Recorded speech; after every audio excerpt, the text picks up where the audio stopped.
पंजाब के एक पुराने गांव रहमतपुर में सलीम नाम का एक गरीब लकड़हारा रहता था। उसकी जिंदगी बहुत सादा मगर मुश्किलात से भरी हुई थी।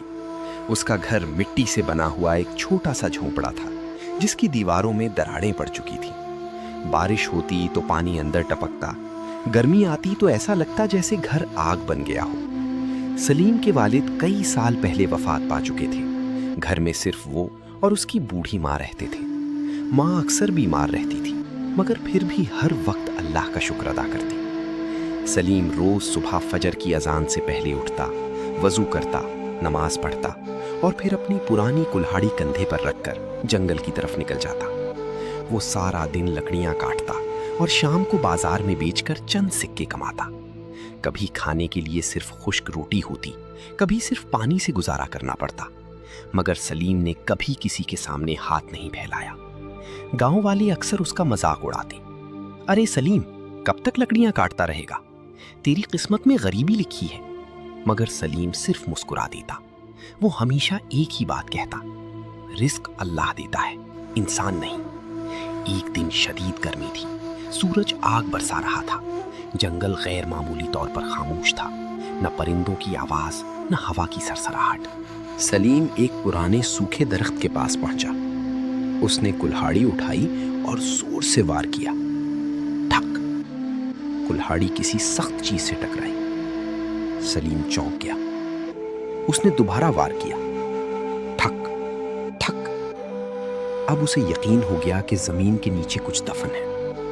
वो घुटनों के बल बैठ गया और हाथों से मिट्टी हटाने लगा। काफी देर बाद उसे एक बड़ा मिट्टी का घड़ा नजर आया। घड़ा बहुत पुराना था। उस पर अजीब निशान बने हुए थे, जैसे किसी पुरानी जबान की तहरीर हो। सलीम के दिल की धड़कन तेज हो गई। उसने एहतियात से घड़े का ढक्कन उठाया और हैरत से उसकी आंखें खुल गईं। घड़ा सोने के सिक्कों, चांदी, हीरे, मोतियों और कीमती जेवरात से भरा हुआ था।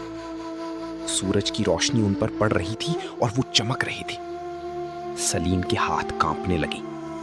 वो आहिस्ता से बोला, या अल्लाह, इतना खजाना! इसी लम्हे उसे अपने मरहूम वालिद की बात याद आई। बेटा, हराम दौलत इंसान से सुकून छीन लेती है। सलीम ने फौरन घड़ी का ढक्कन बंद कर दिया। मगर अचानक जंगल में ठंडी हवा चलने लगी। दरख्त जोर जोर से हिलने लगी और जैसे किसी बूढ़े आदमी की आवाज आई, ये खजाना हर इंसान के लिए नहीं। सलीम खौफजदा हो गया। उसने इधर उधर देखा मगर वहां कोई ना था। वो मुश्किल से घड़ा उठाकर घर ले आया। घर पहुंचकर उसने अपनी मां को सारी बात बताई। बूढ़ी मां कुछ देर खामोश रही, फिर बोली, बेटा, पहले मालूम करो ये खजाना किसका है। अगर किसी मजलूम का हुआ तो कयामत के दिन जवाब देना पड़ेगा। अगली सुबह सलीम मस्जिद गया और इमाम साहब को सब कुछ बताया। इमाम साहब ने घड़ा गौर से देखा। ये खजाना बहुत पुराना लगता है, शायद किसी बादशाह या अमीर आदमी ने बरसों पहले दफन किया हो। फिर वो बोले, अगर इसका मालिक ना मिले तो ये अल्लाह की तरफ से आजमाइश भी हो सकती है और नेमत भी। ये खबर पूरे गांव में फैल गई। जो लोग पहले सलीम को हकीर समझते थे अब इज्जत से बात करने लगे। कोई कहता, सलीम भाई, आप तो बड़ी खुशकिस्मत निकले। कोई कहता, हम तो शुरू से जानते थे आप नेक इंसान हैं। मगर सलीम समझ रहा था कि लोगों की नजरें खजाने पर हैं। गांव में एक जालिम जमींदार रहता था, चौधरी जफर। वो बहुत लालची आदमी था। उसके पास पहले ही बहुत दौलत थी, मगर फिर भी उसकी हवस खत्म नहीं होती थी। जब उसे खजाने की खबर मिली तो उसकी आंखों में चमक आ गई। वो गुस्से से बोला, एक गरीब लकड़हारा इतना खजाना रखेगा? हरगिज नहीं। इसी रात उसने अपने 2 आदमियों को हुक्म दिया, चुपके से जाकर घड़ा चुरा लाओ। रात गहरी हो चुकी थी। आसमान पर काले बादल थे। दोनों आदमी दबे कदमों सलीम के घर के करीब पहुंचे। मगर जैसे ही उन्होंने दरवाजा खोलने की कोशिश की, अचानक खौफनाक आंधी चलने लगी। कुत्ते जोर जोर से भौंकने लगे। एक चोर कांपती आवाज में बोला, मैंने सफेद कपड़ों में किसी बूढ़े को देखा है।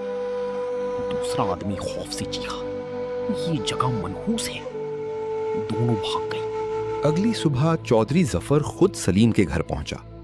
وہ مصنوعی ہمدردی سے بولا، بیٹا تم غریب آدمی ہو، اتنا خزانہ سنبھالنا مشکل ہے، مجھے دے دو، بدلے میں میں تمہیں زمین اور پیسے دوں گا۔ سلیم نے صاف انکار کر دیا۔ چودھری کے چہرے پر غصہ آ گیا۔ یاد رکھنا، اس گاؤں میں میری مرضی کے بغیر کچھ نہیں ہوتا۔ وہ دھمکی دے کر چلا گیا۔ اسی رات سلیم نے عجیب خواب دیکھا۔ ایک نورانی چہرے والے بزرگ اس کے سامنے کھڑے تھے۔ انہوں نے کہا، مٹی کے گھڑے کے نیچے اصل راز چھپا ہے۔ سلیم چونک کر اٹھ بیٹھا۔ صبح ہوتے ہی اس نے گھڑا الٹا کیا۔ نیچے مٹی سے چپکی ایک چمڑے کی تھیلی تھی۔ اس کے اندر ایک پرانا نقشہ تھا۔ نقشے میں جنگل کے اندر ایک خفیہ جگہ کا نشان بنا ہوا تھا۔ سلیم نے کلہاڑی اٹھائی اور فوراً جنگل کی طرف روانہ ہو گیا۔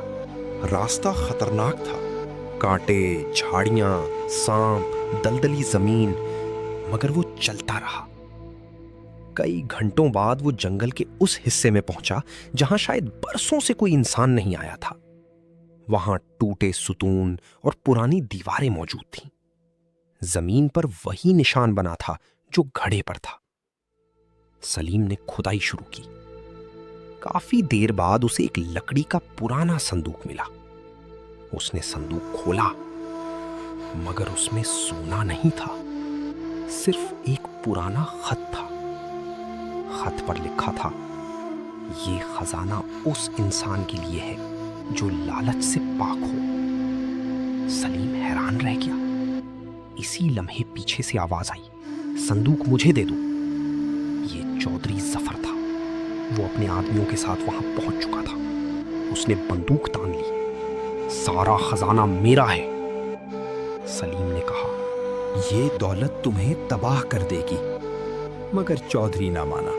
وہ غصے میں آگے بڑھا اور صندوق چھیننے کی کوشش کی۔ اچانک زمین زور زور سے ہلنے لگی، پرانے ستون گرنے لگے۔ چودھری کے آدمی خوف سے بھاگ گئے۔